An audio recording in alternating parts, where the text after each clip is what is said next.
अस्सलाम वालेकुम dear students. आज हम मोनोसेक्राइड्स की प्रॉपर्टीज पढ़ेंगे।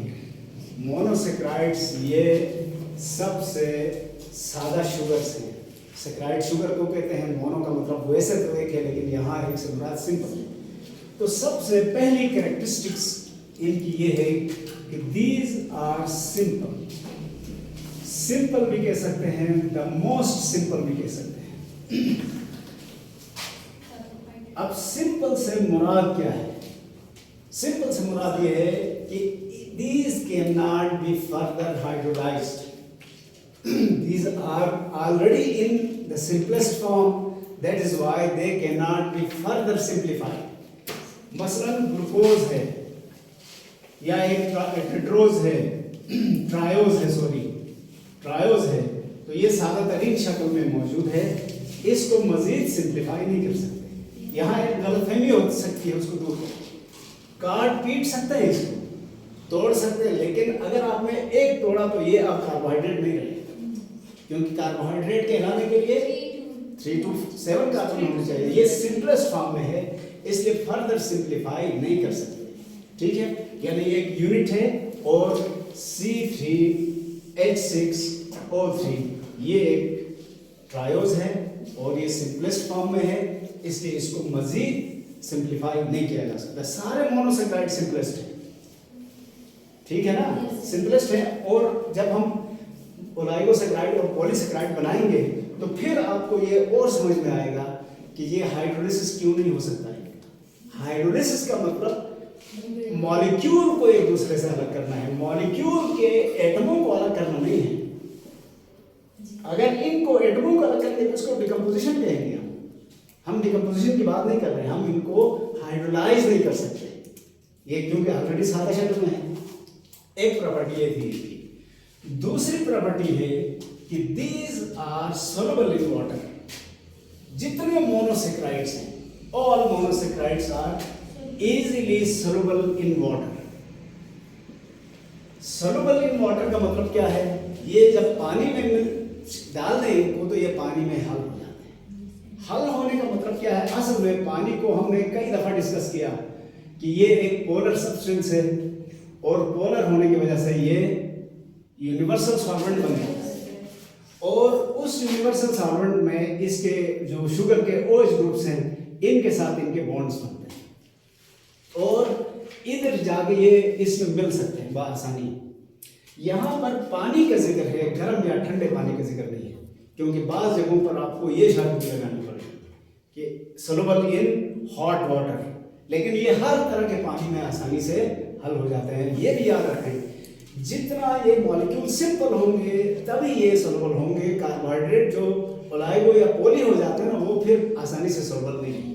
वहाँ आपको ये भी पता चल जाएगा कि जो इनमें कॉम्प्लेक्सिटी बढ़ती है, सोलुबिलिटी कम होती जाती है। तो ये सिंपलेस्ट है, सादा है, इसलिए सोलुबल है। ठीक हो गया। और तीसरी शर्त जी, इनमें OH निकल के फिर ये OH माइनस आयन बन जाता है। नहीं, आयन नहीं बनता, यानी थोड़ी देर के लिए हो सकता है इसके ऊपर भी पोलर चार्ज आ जाए, जिसकी वजह से ये पानी के अंदर हल हो जाए। दरअसल पानी के हाइड्रोजन बॉन्ड टूटते हैं तो इनको जगह मिल जाती है उधर बीच में जाने की। लेकिन सर OH कार्बोहाइड्रेट से अटैच तो रहेगा ना? अटैच रहेगा, वो अलग नहीं होगा। कार्बोहाइड्रेट से अटैच नहीं होगा और उस पानी के हाइड्रोजन बॉन्ड टूटने से स्पेस बनेगा तो उधर ये फिट हो जाएंगे या पानी इनको कवर करेगा। इसको हम कहते हैं ये सोलुबल हो गए। अच्छा, तीसरी खूबी है कि all these are sugars. Sugars का क्या मतलब है? मीठे को शुगर कहते हैं। मीठे क्यों है? आपको मालूम है हमारे ज़बान में टेस्ट बड्स हैं। 4 तरह के टेस्ट हम डिटेक्ट कर सकते हैं, शुगर, साल्टी और सोर एंड बिटर। इसमें से ये दावा किया गया है कि कार्बोहाइड्रेट में क्योंकि OH की कसरत है और ये कार्बोहाइड्रेट का OH वाला फंक्शनल ग्रुप हमारे टेस्ट बड्स को एक्टिवेट करता है। कौन से टेस्ट बड्स को? स्वीट के लिए स्पेशलिस्ट जो टेस्ट बड हैं वो, तो हमें इसका टेस्ट मीठा लगने लगता है। यहाँ फिर आप एक और चीज सुने बेटा, आपकी बात से एक बात याद आ गई। आपने अभी पूछा था ना कि क्या पानी में हल होने से OH कार्बोहाइड्रेट के साथ जुड़ा रहेगा? तो ये जुड़ा रहेगा। फंक्शनल ग्रुप कह रहा ना इसको, फंक्शनल ग्रुप तो वो है जो रिएक्शन में हिस्सा लेता है या कोशिश करता है, अलग नहीं होगा। ये फंक्शनल ग्रुप है, इसलिए सॉल्युबिलिटी में हेल्प करता है। यही OH स्वीट टेस्ट बड्स को एक्टिवेट करता है, जिसके नतीजे में हमें इनका जायका मीठा लगता है, इसीलिए हम इनको क्या कहते हैं, शुगर कहते हैं। ठीक हो गया जी। चौथी खूबी मोनोसेक्राइड्स की ये है कि these are not only sugars but they are reducing sugars. पहले इस रिड्यूसिंग शुगर का मतलब समझिए। रिड्यूसिंग का मतलब होता है केमिकल, उसमें केमिकल मीनिंग में किसी सब्सटेंस के साथ ऑक्सीजन का निकल जाना या हाइड्रोजन का ऐड हो जाना, इसको रिड्यूस होना कहते हैं। रिड्यूस से छोटा नहीं हुआ, ऑक्सीजन का निकल जाना या हाइड्रोजन का ऐड होना रिडक्शन कहलाता है। तो ये रिड्यूस नहीं हो रहे खुद, ये दूसरे सब्सटेंसेस को रिड्यूस करते हैं। रिड्यूसिंग एजेंट्स कहते हैं असल में इनको। रिड्यूसिंग शुगर्स को रिड्यूसिंग एजेंट्स कहते हैं। और कहा यह जाता है कि एक मोनोसेक्राइड है, मसलन फर्ज करें इसके साथ ये O लगा है तो ये कीटोनिक ग्रुप है। इस ऑक्सीजन से एक इलेक्ट्रॉन बाज और सब्सटेंस को शिफ्ट हो जाता है। शिफ्ट होने की वजह से वो जो सब्सटेंस है वो रिड्यूस हो जाता है और ये रिड्यूसिंग एजेंट बनता है। मैं दोबारा बताता हूँ, दो चीजें याद रखें, एक रिड्यूस होने वाला, एक रिड्यूस करने वाला। ये रिड्यूस होने वाले नहीं है, करने वाले हैं। इनकी वजह से कोई और रिड्यूस हो जाता है, इसलिए इनको रिड्यूसिंग एजेंट्स भी कहते हैं, रिड्यूसिंग शुगर्स भी कहते हैं। तो कार्बोहाइड्रेट्स में जो एल्डिहाइडिक ग्रुप है मोनोसेक्राइड में खासतौर पर, उसका ऑक्सीजन या कीटोनिक ग्रुप का ऑक्सीजन बाज सब्सटेंसेस के साथ इस तरह का रिएक्शन करते हैं कि ये ऑक्सीजन एक इलेक्ट्रॉन उनको देता है, लिहाजा वो सब्सटेंस क्या हो जाता है, रिड्यूस हो जाता है और ये उसको रिड्यूस कराते हैं, इसलिए इनको रिड्यूसिंग शुगर्स कहते हैं। ये बात भी हो गई।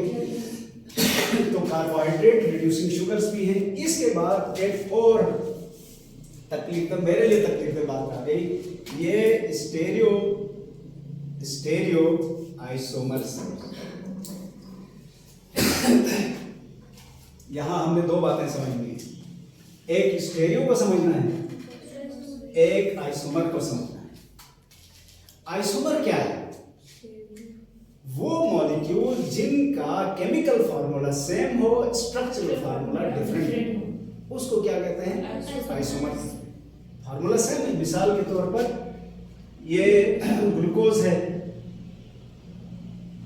ऑक्सीजन कार्बन 1 2 3 4 5 और ये 6, और ये फ्रक्टोज है,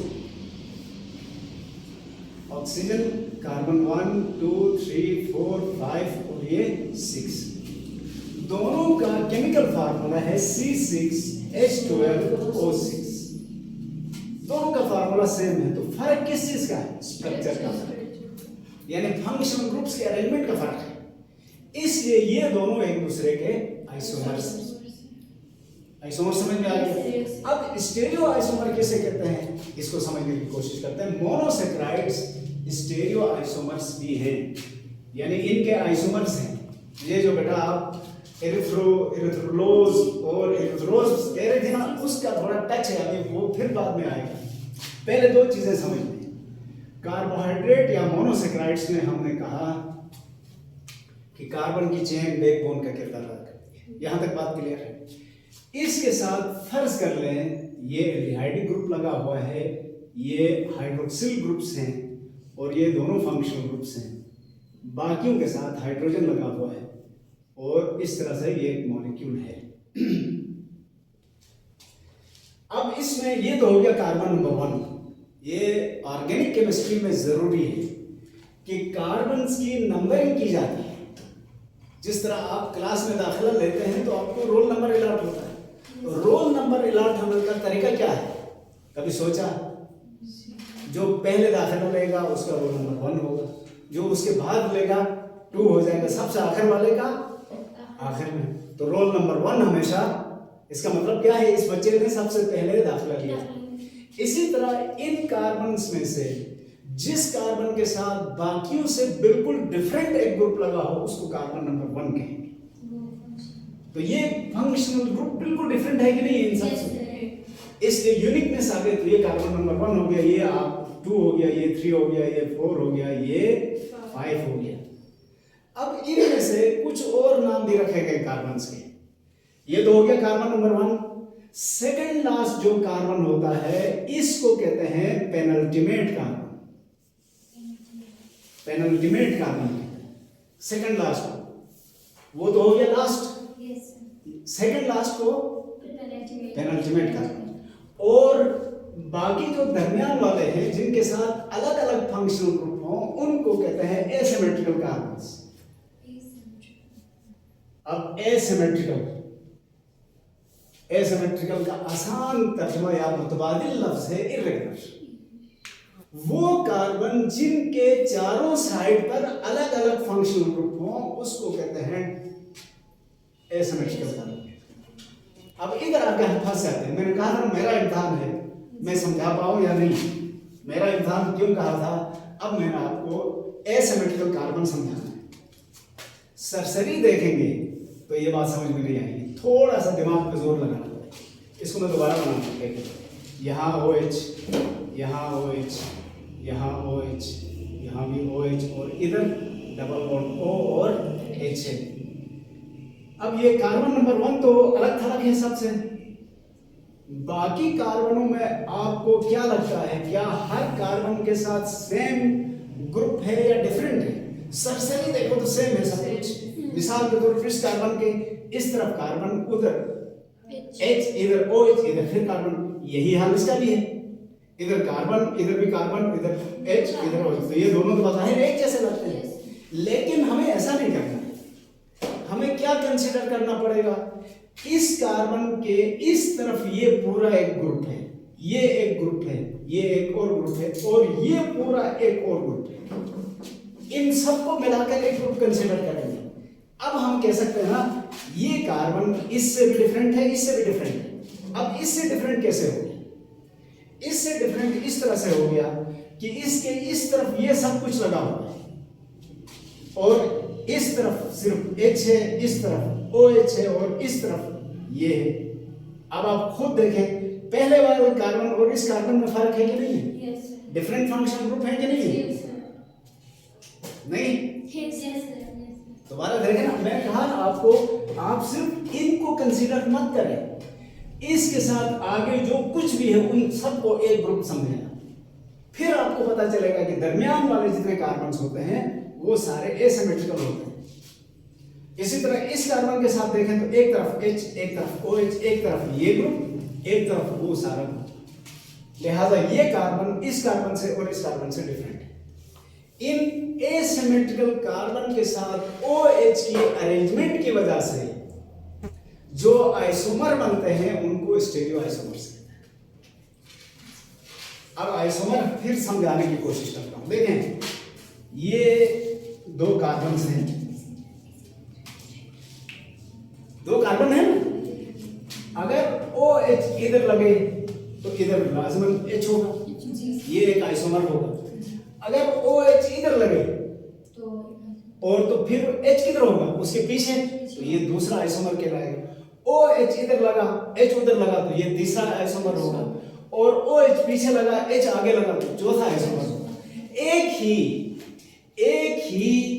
एसिमेट्रिकल कार्बन के साथ OH 4 सिमटों में लग सकता है।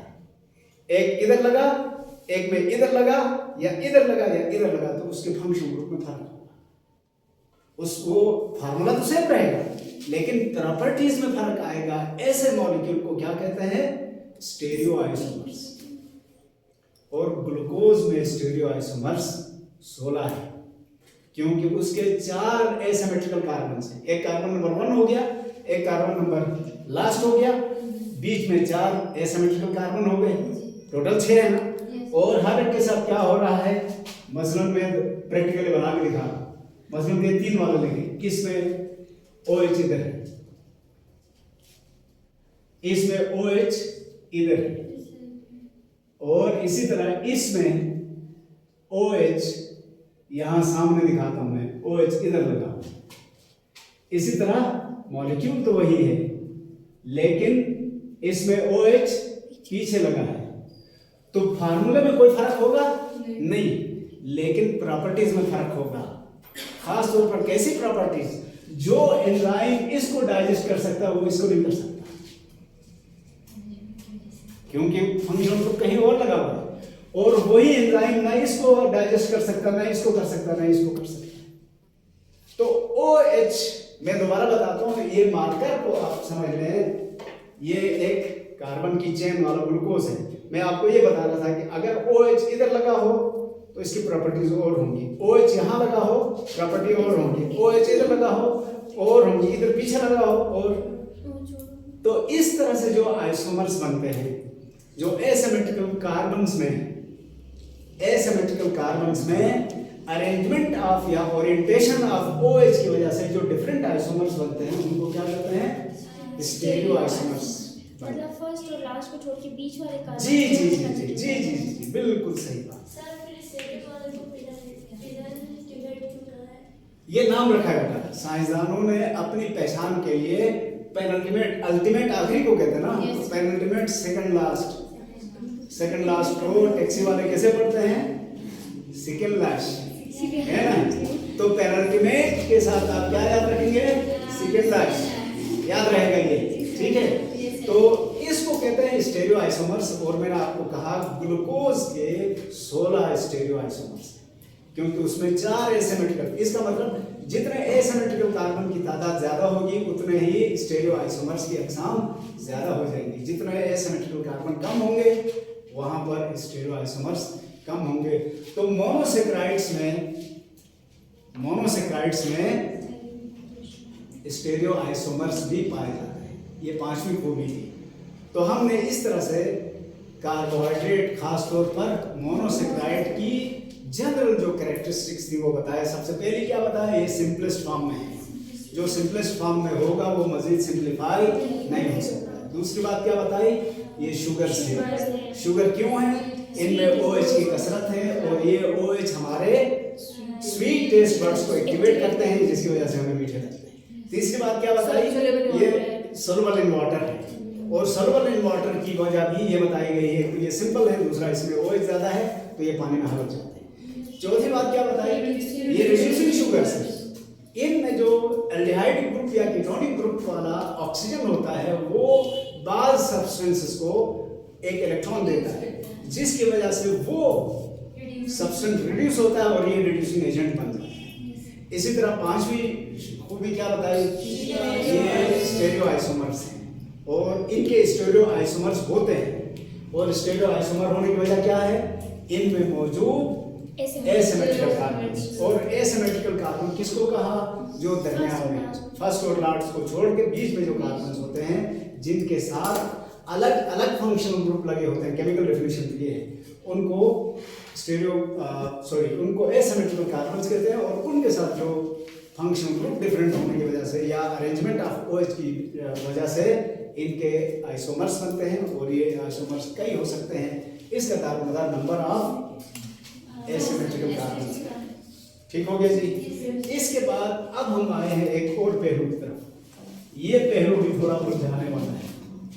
जो मोनोसेक्राइड्स हैं ये 2 हालतों में पाए जाते हैं। स्ट्रक्चर ऑफ मोनोसेक्राइड्स ये 2 तरह के होते हैं, और मैं ये कह सकता हूं in dry condition they are found in the form of open chain, while in water या aqueous solution they form rings। ये बड़ी अजीब बात है। जब ये खुश्क हो तो ये ओपन चेन होती है। ओपन चेन से मुराद क्या? अभी तक हमने जो कार्बन की चेन बनाई थी वो, लेकिन जब इनको पानी में डाला जाए तो फिर ये रिंग बनाते हैं। लेकिन यहां पर रुक कर एक और फैसला करना पड़ेगा, क्या हर मोनोसेक्राइड रिंग बना सकता है? तो नहीं। रिंग बनाने की शर्त है कि उसमें कम से कम 5 कार्बन हो। अच्छा, मोनोसेक्राइड कितने हैं टोटल? 5 है ना, triose, tetrose, pentose, hexose, heptose. उनमें से ट्रायोज और टेट्रोज के रिंग नहीं बन सकते क्योंकि उसमें कार्बन की तादाद 5 से कम है। 5 वाले को पेंटोज कहते हैं, वो रिंग बना सकता है। 6 वाले को हेक्सोज कहते हैं, वो रिंग बना सकता है। 7 वाले को हेप्टोज कहते हैं, वो भी रिंग बना सकता है। तो 3 रिंग बना सकते हैं, 2 रिंग नहीं बना सकते। और रिंग कितनी तरह के होते हैं? रिंग्स भी 2 तरह के होते हैं। जब पानी में डालें तो रिंग 2 तरह के होते हैं। एक रिंग वो है जिसमें 5 कॉर्नर्स हैं। जरा बात पे गौर करें बेटा, 5 कार्बन नहीं है, 5 कॉर्नर्स हैं।